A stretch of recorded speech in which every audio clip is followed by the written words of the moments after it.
Social media पर channel Mahalakshmi की ओर से आपके पास कहते हैं दिन आज, जिसमें तीन कल्याण के 2 तीर्थंकरों ने साधा जाए, पर आज कर रहे हैं गजब की बात। कहते हैं जैसे चमत्कार हो गया, अपना धरती खोदते थे तो प्रतिमा निकलती थी। इसी तरीके से धम्मों की बात कर रहे हैं। चित्र आप देख रहे हैं, सातपुर के अंदर जैन मंदिर के धर्मशाला का निर्माण हो रहा था, खुदाई हो रही थी और एक मजदूर भाग गए, लोग आ गए, भागते रहे, कुछ बटोर के। तीर्थंकर प्रतिमा नहीं, वह तो हम पूजनीय करते हैं, मूल्य करते हैं।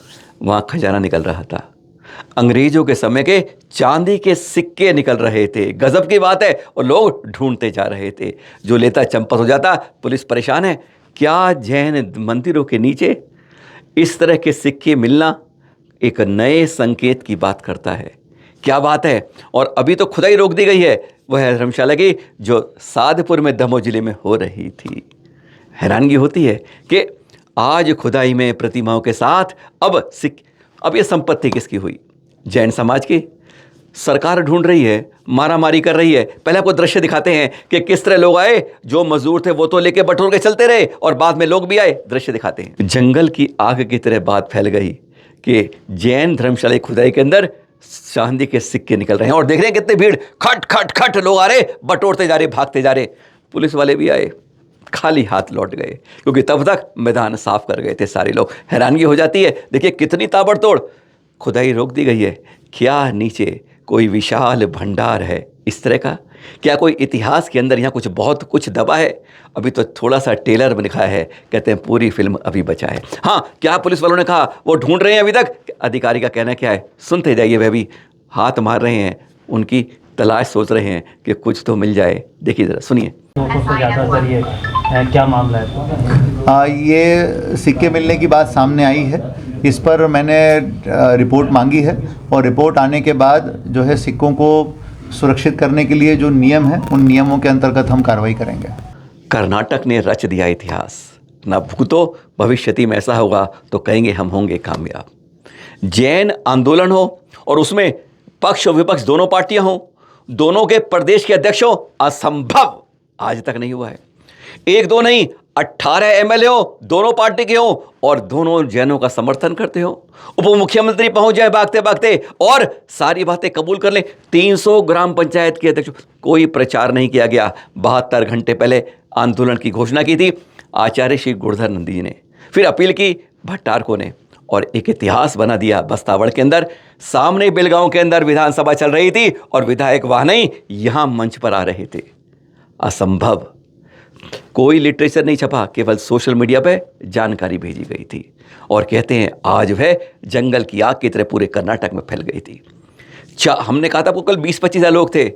आचार्य श्री गुरुधर जी ने चैनल महालक्ष्मी को बताया, और आज बहुत लंबी चर्चा इस बारे में कि गिनती 40,000 के आसपास थी। विश्वास नहीं होता कि किसी जैन आंदोलन में जब सरकार भी साथ में हो, पक्ष भी साथ हो, विपक्ष भी साथ हो, और दोनों के प्रदेशाध्यक्ष कांग्रेस के भी बीजेपी के दोनों मंच पर हो और दोनों समर्थन कर रहे हो। और 1-2 करके 8 मांगे रखी गई। 2 के लिए विधानसभा में चर्चा होनी है और 8 के बारे में कहते हैं ऐसा आज तक नहीं हुआ।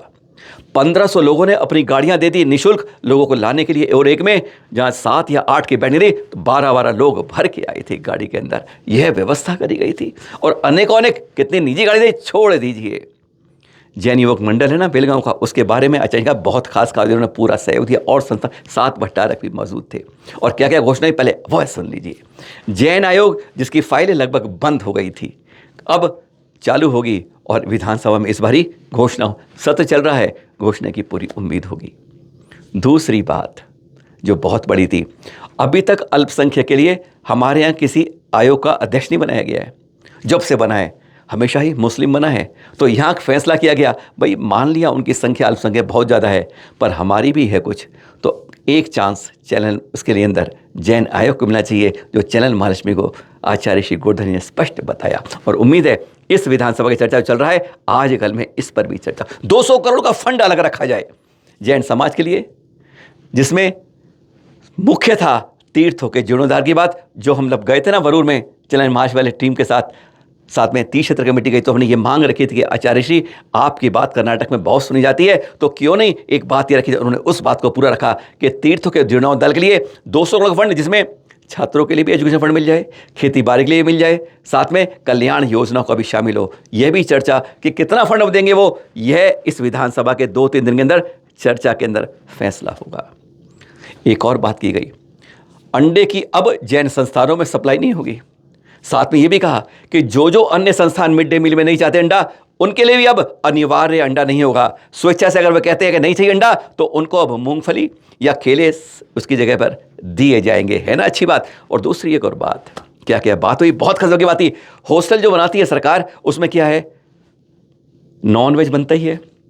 और जैन में संस्कार क्या होते हैं, जो एक चींटी मारने पर जहाँ पर संत उपवास कर लेते हैं, लोग एकासना कर लेते हैं, छोड़ देते हैं खाना, उनके लिए उसे खाना कैसे खा पाएंगे। इस मन से उप मुख्यमंत्री DK शिव कुमार जी ने घोषणा कर दी स्पष्ट कि अब प्रदेश में जैन नहीं, शाकाहारी हॉस्टल अलग होंगे। यानी जैन तो उसमें शामिल होंगे ही, अन्य कोई जो शाकाहारी बनना चाहता है वह भी उसमें ठहर सकता है, इसकी व्यवस्था भी होगी। आज हमारे मंदिरों में, स्थानकों में, देरासरों के अंदर क्या होता है, हम चुन चुन के साधुओं को बुलाते हैं, कई जगह दरवाजे बंद कर लेते हैं, उस पंथ का है, उस संत का है नहीं। पर सरकार ने अब कहा है कि हमारे सारे स्कूलों और कॉलेजों में यह विश्राम स्थल के लिए दरवाजे खुले रहेंगे। यानी आप विहार करते हैं, सुरक्षा तो मिलेगी, साथ में विश्राम की जगह भी अब सरकारी स्कूलों और कॉलेजों में लगी। है ना खुशी की बात, इतनी ज़्यादा खुशियों की बात, अरे बहुत लंबी बात थी।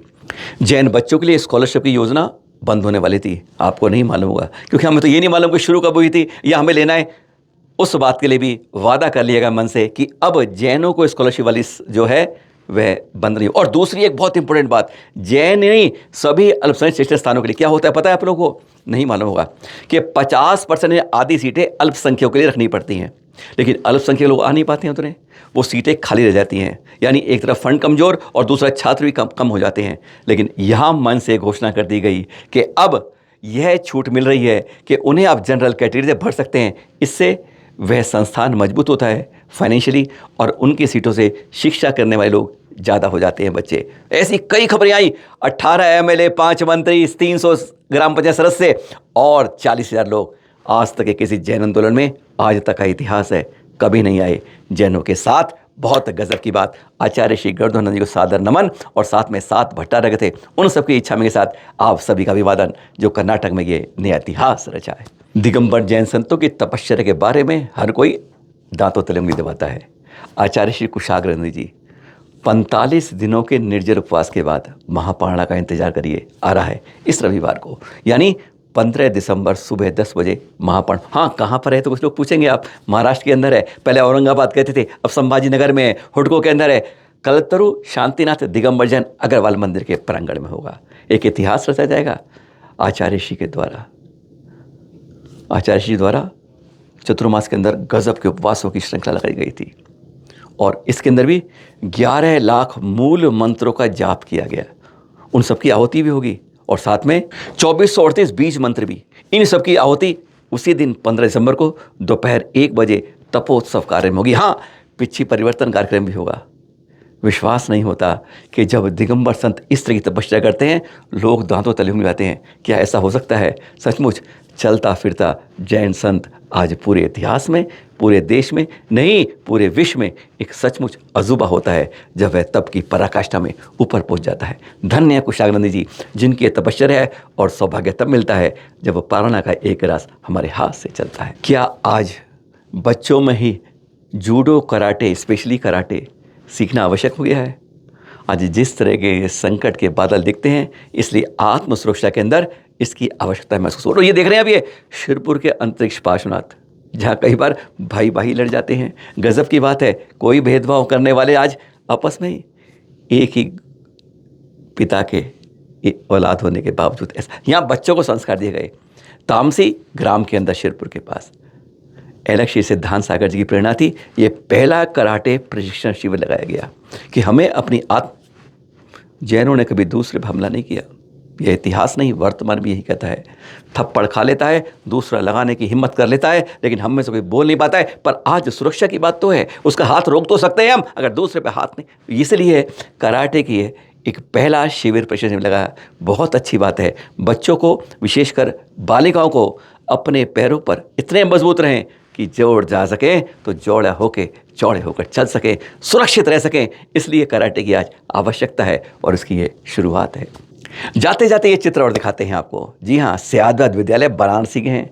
अब यहाँ पर शिक्षा के साथ कहते हैं डिजिटल आजकल कंप्यूटराइज हो रहा है और हम केवल पुस्तकों से अध्ययन करें यह बहुत कम होने वाली है, क्योंकि आने वाले समय में कंप्यूटराइज होके पता नहीं और कौन सी टेक्निक बढ़े। तो यहाँ पर यह कंप्यूटर अध्ययन कार्यक्रम की शुरुआत की गई है। बहुत अच्छी बात है, क्योंकि हमें जो समय के साथ चलता है वही आगे बढ़ पाता है, और जो समय के साथ नहीं चलता है, पुरानी रीति रहता है, वह पिछड़ता रहता है। यह आज का नियम है प्रकृति का। और आज जानते हैं आप, आज 3 कल्याणक हैं, बता चुके हैं सुबह, पर आप में से शायद ये बहुत कम जानते होंगे कि इन साल के अंदर, पूरे के अंदर 5 बार ऐसा अवसर आता है जब 3 कल्याणक एक दिन में होते हैं, और 4 कल्याणक तो 2 बार होते हैं। है ना अच्छी बात? कुछ जानकारी हमेशा ध्यान रखिएगा। कल्याणक हमें मनाने हैं, कुछ भी हो जाए। यह गीत, यह संगीत, संस्कृति हमें अपनी बचा के रखनी है, विरासतें बचा के रखनी है। बार बार यही कहते हैं, दोहराते हैं, कभी ना कभी कहते हैं, कान में जूं हटते हटते अंदर भी पहुंच जाते हैं। सादर जय जिनेंद्र।